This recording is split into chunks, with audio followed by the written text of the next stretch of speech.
Now, if I had this, I should have probably showed you before I tipped it up, but I don't know how well it's showing this animal because it's been frozen and thawed.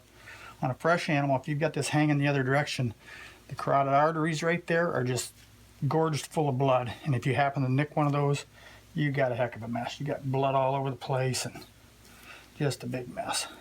So what this does is it allows that blood to flow back down into the carcass instead of all over in the head where you're skinning. Because as you cut the ears off and around the eyes, all those parts, you're hitting arteries and stuff and letting a lot of blood out if you've got it hanging the other direction. And also you're constantly pulling on that skin for that tension to be able to skin this thing off. So I'm just I'm hardly putting any pressure on. I'm just letting the weight of the carcass pull that down for me. I'm just spinning the thing around and cutting the little areas of the connective tissue wherever it's holding. So I'm letting the weight of the animal do the work for me there. Those are the ears right there. That's what those lumps are. And I'm not cutting through there because that's not where the ear attaches to the head. If you cut right through there, you're going to lose half your ear cartilage and the whole interior of your ear. You're going to have an ear hole that's 3 inches in diameter. So I'm going to show you real quick here where those ears are. Those ears actually attach way down here on the sides of the head. This is the top of the head right here. Those ears actually attach way down there on the sides. So I'll clean that up a little bit so you can see what's going on. There's a gland right there. So this is the ear cartilage right here. This is the skin. That's the cartilage. Now what I'm going to do is push my thumb up in there and separate that a little bit that way too.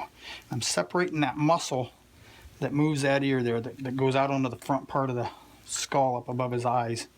That's that muscle right there that I've just moved out of the way, and I'm cutting down. I'm not cutting into this meaty part of the head here.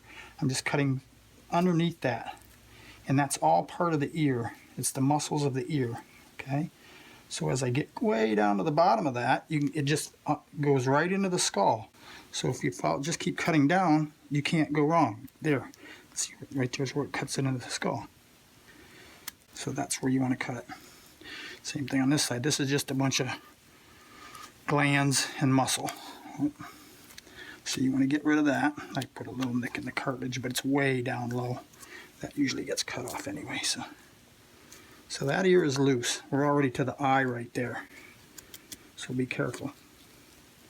I'll show you on this one, you'll see it better. See, I'm sliding the blade right along that muscle, that big muscle right there, and just getting rid of this here connective tissue and a little bit of muscle right there. And it allows that whole ear to just kind of pop off to the side here. It didn't even mean to, and I already cut it right where it goes into the skull, just because of the way I skinned that. And if you're just starting out and you're not real familiar with this stuff, leave a little bit more meat on there. You can always trim it off later. But if you follow those edges the way I've showed you there, it's going to help you understand where you're at instead of just guessing all the way through. That's the other eye right there. There's the ridge. My thumb is floating on that eye orbit right there.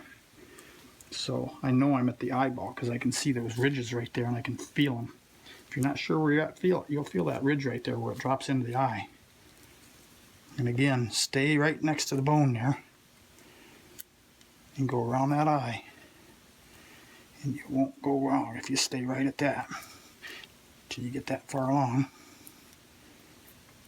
Do it again.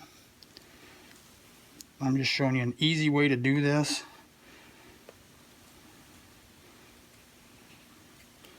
Okay. But if you follow that orbit around there, that's going to let you really know where the eye's at. We're going to go back around to this side. You can see it's already coming up the jaw and all the way up on the chin almost. There, it's already curving up that way to the chin. Okay. Now what's holding right now is right this area right here. That's the back of that's the corner of the mouth, the back corner of the mouth right there. So we're going to pinch that skin up there. I'm lifting up a little bit so I can pinch that skin and put some pressure right there. As I put my knife in there, it's going to open up that back corner of the mouth. See there? That's the side that had the seal going through it. That's why it's kind of brown there. Wait, I'll show you the other side. It'll be a little more obvious what's going on. Okay, again, I'm going to lift up a little bit and put my thumb under there to give that some pressure. And I'm cutting that connective tissue and that little bit of muscle right there. And there's the inside corner of the mouth. And once you get that open just a little bit, you can put your finger in there. And you can pull on it with your finger. And you'll know right where to cut. And basically what I'm doing is sliding my knife. I'm sliding my knife right along the jaw line. Let's see, what am I going to say? The gum line. Where the skin meets the bone, you might say. Okay? And I'm taking the pressure off of that chin. And as you skin that chin off like that, it's going to go back and it's going to put the pressure back on the eyes so you know where you're at there. That's the canine. This is a small cat, but that's the kid right there. I'm just following that skin line right around. Just sliding my knife right on the edge of that bone. They hardly have any lower lip out in front. That's where it popped off. There's almost no lower lip. So.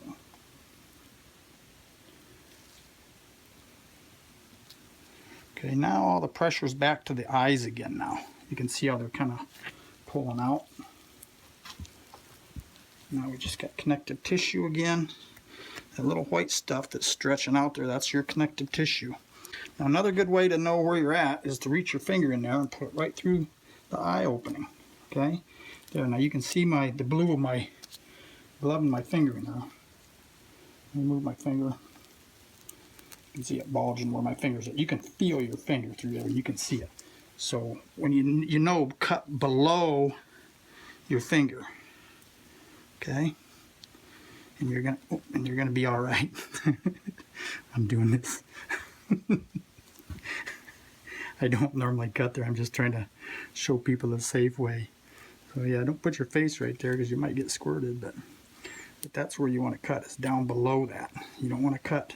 You don't want to cut way up there, or you're gonna make a big eye opening. Okay.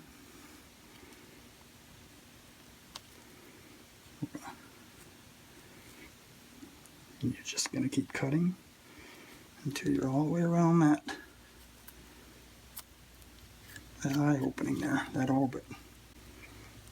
I actually did cut the eyeball there, so it's like, I'll do it different on this one here so it doesn't happen, but yeah, this is the one that's already, let me see if I can put my finger through there and show you. There's the glove. So I know that's the opening where I already cut when I put the tag in there, so I can cut right there and know that I'm all right. That's the eyeball right there. If that helps. That's the nictating membrane right there. Some people leave that and use that. There we go. So we're past the eyes. Again, be careful that you're not cutting the skin, that you're cutting just the connective tissue. All the weight is on the nose now, so it just keeps peeling it down. And when you get down to that nose, it's going to want to just pop right off of there. So oh, there it goes. You can see what I did there. There's the nose cut off. So